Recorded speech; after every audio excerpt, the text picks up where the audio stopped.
Momento de saludar a nuestro invitado. Bienvenido, José Luis Espert. ¿Cómo Muy va? buenas Te voy a dar la noches. mano. ¿Cómo estás? Muy bien, bienvenido a nuestra mesa, placer, a nuestro Nico. programa. Ahí está, mano ¿Y para con todos. aquel qué Llega, hacemos? caballero, Que si nos quiere. nos tiramos de cabeza. Nos tiramos onda, no sé. Tírense besos. Tírense besos. Tírense besos. Bueno, José Luis Espert, economista. Recién estaba Nacho preguntándole por qué edición del libro llevaba. ¿Sexta, le decías? Sí. Impresionante, ¿no? Van 30.000 vendidos y esta sexta es de 5.000 más. Bueno, yo voy a empezar por lo último en materia informativa de lo que está pasando en las cuestiones económicas en la Argentina, por la reunión de la cumbre de G20, en realidad la reunión de ministros de Economía y de presidentes de Banco Central. ¿Cómo podemos leer, los que no entendemos demasiado de economía, qué significa esa reunión hoy aquí en la Argentina? Yo creo que es una señal de apoyo para la Argentina, para lo que está haciendo el país. Estas cosas tienen mucho de mensaje político.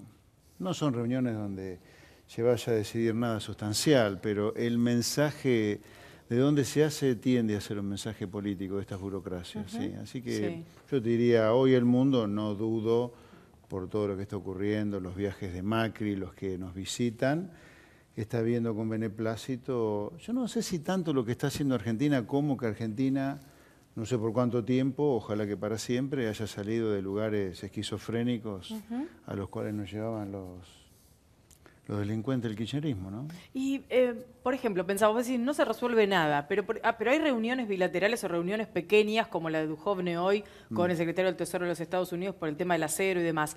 ¿Esas pequeñas reuniones pueden llegar a resolver esas cuestiones o no? Sí, esos problemitas pueden ser, pero no vaya a esperar que las reuniones solucionen cuestiones estratégicas. Eso puntualmente puede ser que sea algún avance. No esperes nada sustancioso de todas maneras. El mensaje está. El mundo nos está diciendo, estamos para apoyar a la Argentina. Ese es el mensaje. En ese estamos para apoyar a la Argentina. La mirada del mundo. De palabra, por lo menos, ¿no? ¿En cuánto difiere la mirada del mundo respecto de la mirada interior, de la mirada de la sociedad argentina? Perdóname, de nuevo, ¿cómo? Digo, en ese estamos para ir para adelante, estamos mejor, etcétera. ¿En cuánto difiere la mirada del mundo o este apoyo que puede significar lo del mundo a la de la Argentina? Hay diferencias, sí. Macri lo dice, lo entiende mal, pero él no entiende el gobierno cómo le va tan bien afuera y adentro el gobierno percibe que también no le va. Yo no sé si están así, porque acaban de ganar en agosto del año pasado, perdón, en octubre, las elecciones legislativas por una diferencia importante. Ahora, sí, la economía no está brillante. La macro crece, el PBI crece 3% a fines de año, ahora está en 2,5%. Pero claro, lo que pasa es que acá tenés un tema. O varios temas. Un crecimiento de 2,5%, después de 5 años de estancamiento, como fueron los 5 años de 2011 a 2015 inclusive, que crezcas 2, con una inflación que es igual a la de Cristina, la gente no lo percibe bien, y cuando le estás sacudiendo un tarifazo, menos todavía. Entonces, la gente no lo percibe más. Hay una cosa muy importante, me parece a mí. Todo este boom de autos, de motos, y de algunos electrodomésticos, es para el 20% más rico de la población en Argentina. El 80% consume nada más bienes no durables. Pero, y ahí está cayendo el consumo. Claro. Vos, José Luis, tenés una frase que es kirchnerismo de buenos modales. Sí. Y te pregunto en público, ¿eso qué es? ¿Un estímulo para que cambien o es un diagnóstico? Las dos cosas, te diría. Porque el rumbo no es el adecuado. Independientemente de que Macri zafe de los problemas que él mismo está generando, ya sea ahora o en un eventual segundo mandato, pero el camino no es el adecuado. Déficit, deuda, atraso cambiario, economía cerrada, leyes laborales fascistas, ese no es el camino. Eso vos tenés que darle un golpe muy fuerte y en ninguna de las tres cosas se ha hecho prácticamente nada, te diría. Por eso yo le digo que económicamente hablando son kirchnerismo de buenos modales, ¿no? A propósito de esto, y me das el pie justo, vamos a compartir un tramo de la entrevista que daba el presidente ayer en el programa de Luis Majul, donde algo de esto dice. Veremos si te está nombrando a vos o no, a ver. Apá. Es genial, ¿no? Esto que nos critiquen unos porque dice que somos ajustadores seriales y otros porque somos kirchneristas de buenos modales, ¿no? Y nosotros decimos, un país, una sociedad, no es un tablero de control, como ve las perillas y todo gira, ¿no? La sociedad son personas que tienen que entender para poder acompañar. Entonces, lo que hemos querido es que todos podamos acompañar este proceso. Por eso hemos asignado tanto al gasto social, récord de la historia de la Argentina, para que todos podamos acompañar este proceso.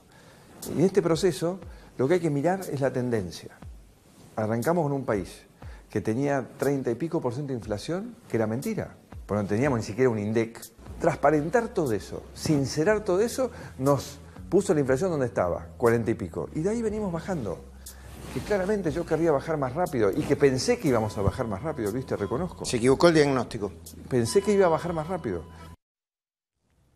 Bueno, por lo menos tomó la frase, no lo Veo mencionó. que me tiene en sus oraciones, señor presidente. Bueno, que le vaya bien, por supuesto. Recién, cuando escuchábamos el último tramo, estaba incluso en el gráfico, decía, pensé que la inflación iba a bajar más rápido. Esto no es una cuestión de pensar, ¿no? No, bueno, el presidente tiene un video más desfavorable todavía. Dijo que lo más fácil que había que hacer era bajar la inflación. Lo consideró como una cosa así como dada por hecho y han fracasado. A ver, por más que nos dibujen las cosas del gobierno, la inflación hoy es la inflación kirchnerista. Desde 2007 para acá, si vos mirás el promedio anual de tasa de inflación, estás en 25%, con picos como el 2014 y el 2016 por las devaluaciones que fueron de 35 y 40. Pero la inflación en los últimos 11 años no baja de 25.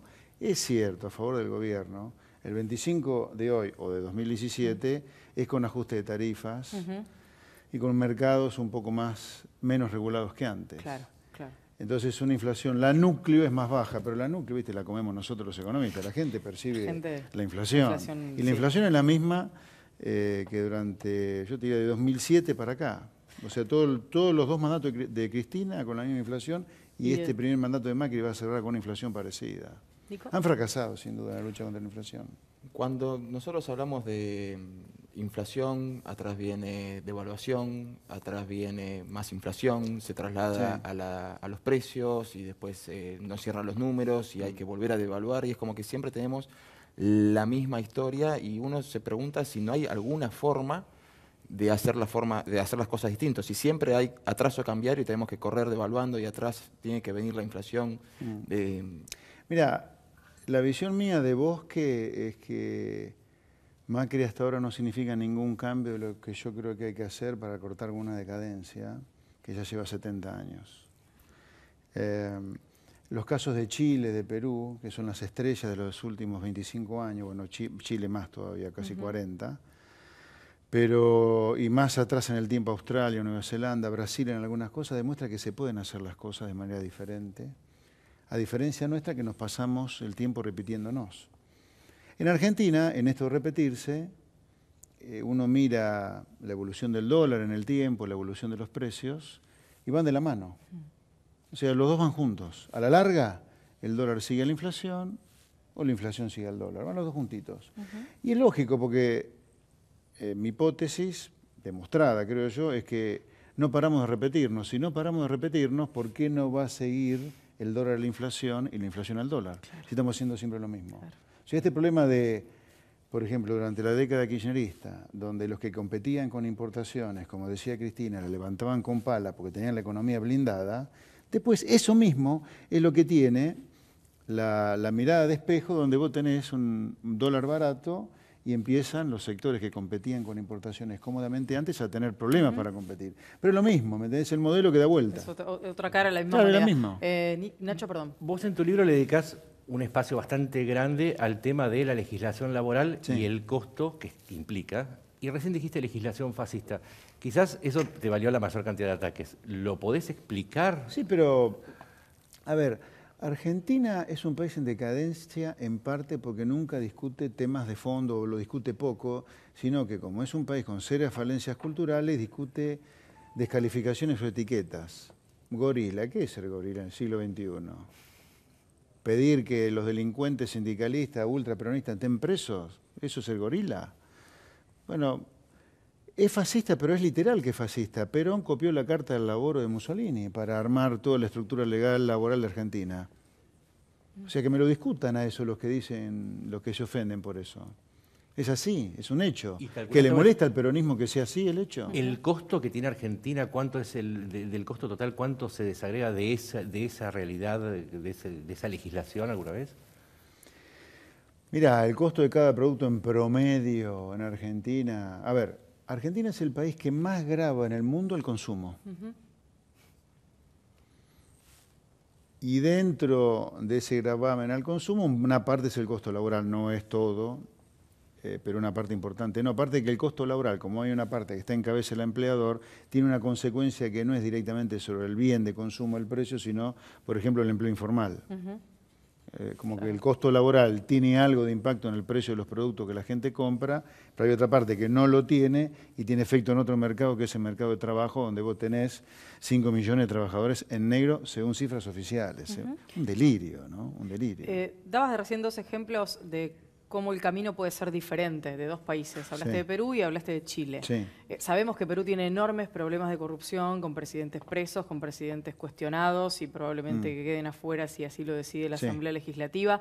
Chile es un país diferente en ese sentido, con recambio de partidos políticos que se entregan el mando de una manera normal. ¿Por qué la Argentina no puede tomar alguno de los ejemplos, los buenos por lo menos? ¿Por qué? A ver, yo te voy a dar mis diagnósticos de qué es lo que pasa acá. ¿Por qué pasa eso? Es una pregunta que a lo mejor me excede. Lo que yo tengo claro es que en Argentina funciona un modelo. Es un mecanismo de relojería perfecto, para el mal, pero es perfecto. Está perfectamente aceitado, tiene 70 años de vigencia y fíjate vos lo aceitado que está, que de esos 70 años de vigencia, la Argentina pasó a ser número 5 del mundo en ingreso per cápita, a ser número 62 hoy, con 30% de pobres hace 30 años, ya tenemos droga, inseguridad rampantes y sin embargo Argentina, por alguna razón, no puede cambiar. Lo que tengo claro es el modelo yo. Es un modelo que está muy instalado. Para mí, yo lo he graficado en el libro con Matrix, ¿no? Matrix, ¿qué es? El trasfondo de la película, una manera de verlo, son las máquinas que han hecho una revolución y han terminado utilizando a sus creadores, que son los humanos, como pilas o como baterías para generar energía para que ellas subsistan. Entonces, para que el cerebro funcione y genere esa energía, para que la máquina funcione, le pasa una realidad virtual, no lo dejan en coma, le pasa una realidad virtual. Acá la gente cree en una realidad virtual que es el empresariado en promedio que le dice que sin esta protección industrial no habría empleo. Y la gente cree eso. La gente cree que hay que proteger a la industria. Después, como tenemos un corso a contramano, no nos gusta pagar las cosas caras, pero si vos querés mucho proteccionismo, todo va a ser muy caro acá. El segundo cuento que se ha comido la gente en Argentina, por lo cual es Matrix, creen en algo que no es realidad, es que sin un Estado presente vos no tenés derechos, ¿no?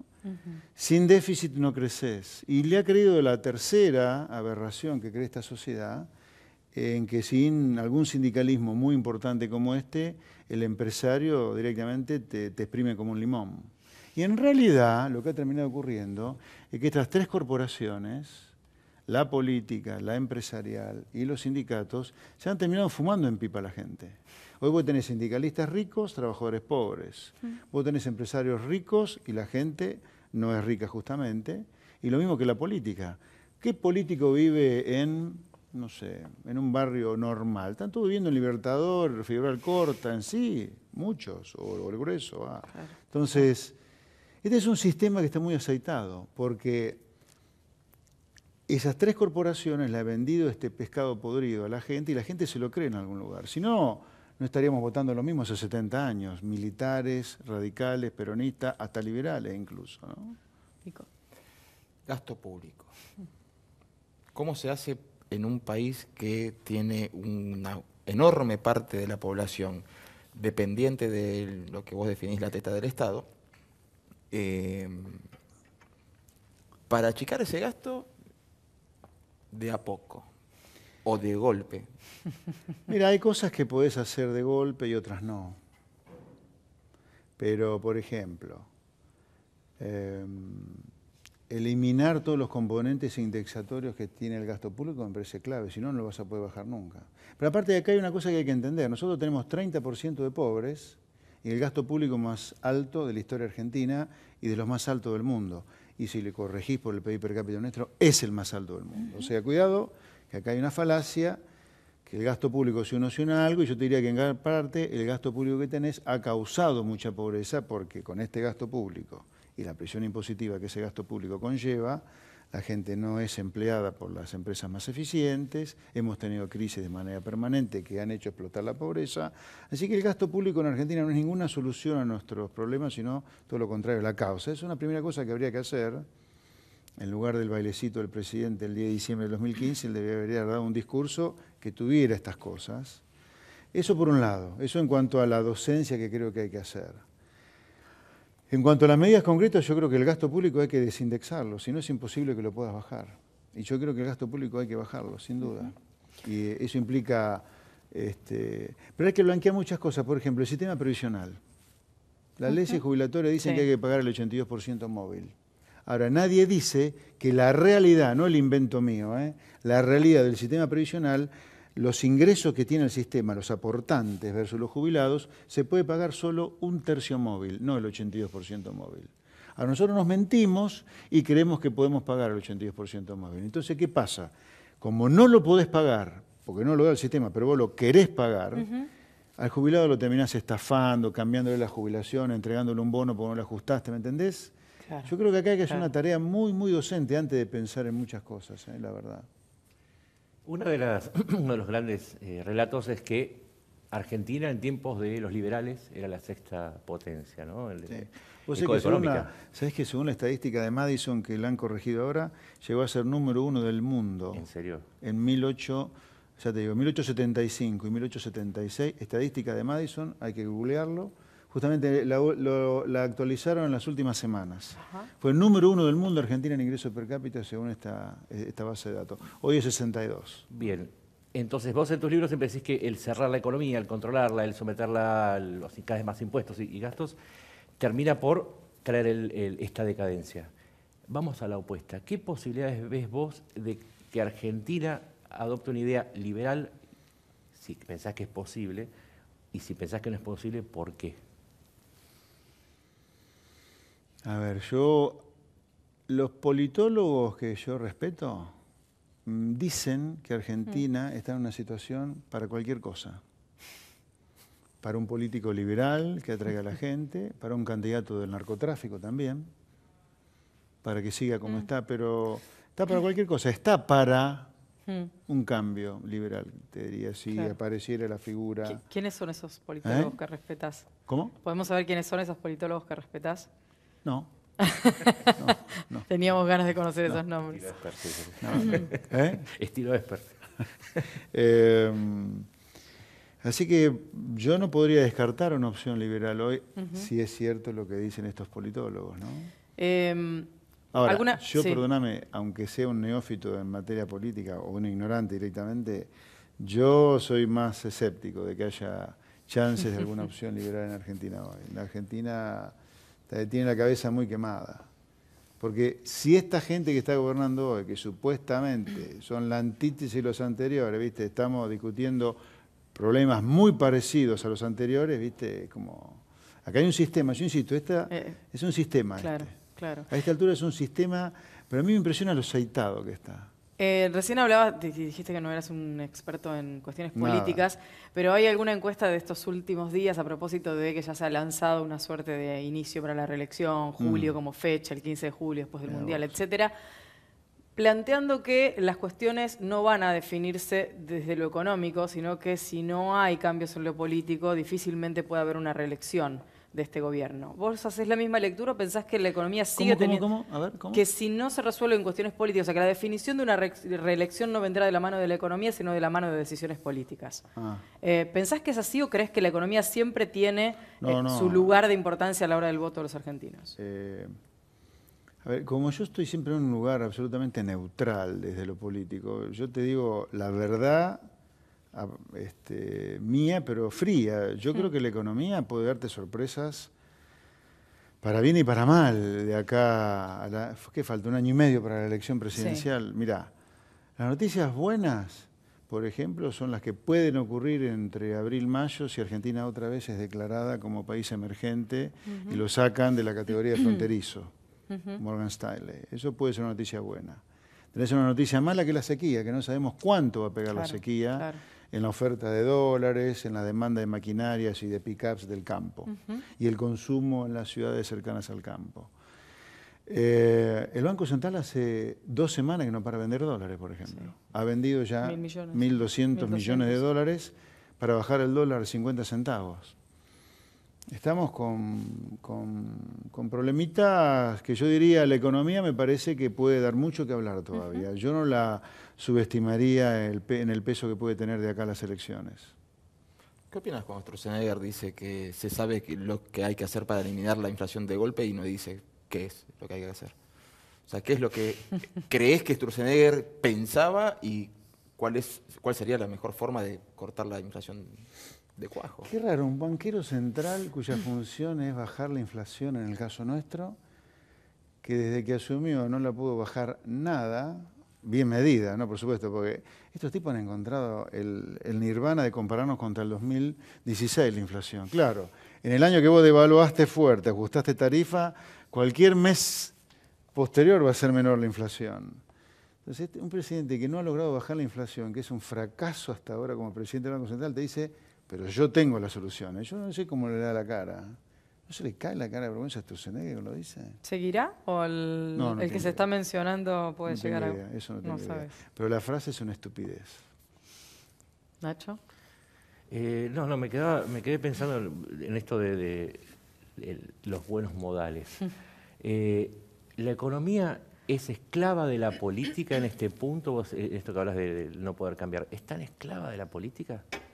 En Argentina sí, claramente. O al menos de la mala política, porque 70 años de decadencia y siempre con el cuento de que no se pueden hacer las cosas bien por los condicionamientos políticos y sociales, ya a esta altura es un cuento psicopático ese. Que te digan cada vez que vos decís, che, cambiemos, pero cambiemos en serio. No se puede. O sea, siempre se puede hacer las cosas mal y nunca se pueden hacer las cosas bien. Yo no dudaría que la mala política ha subsumido o sea, devorado, mejor dicho, a la economía o a la buena economía. A mí lo que me impresiona es esto. Sí. El cambio que muchos proponemos no es un cambio que ocurre en Marte o en Venus. No, son cambios que ocurren acá, cerca nuestro. No es que uno está pensando... Te digo esto porque veo que mucha gente en las redes, bueno, obviamente ignorantes, ¿no? Pero te dicen, el cambio que vos proponés, Esper, no existe. ¿Pero cómo? Chile lo hizo, Perú, Australia, Nueva Zelanda. ¿Qué tenemos nosotros que no podemos hacer una cosa razonable y solamente hacemos este asco?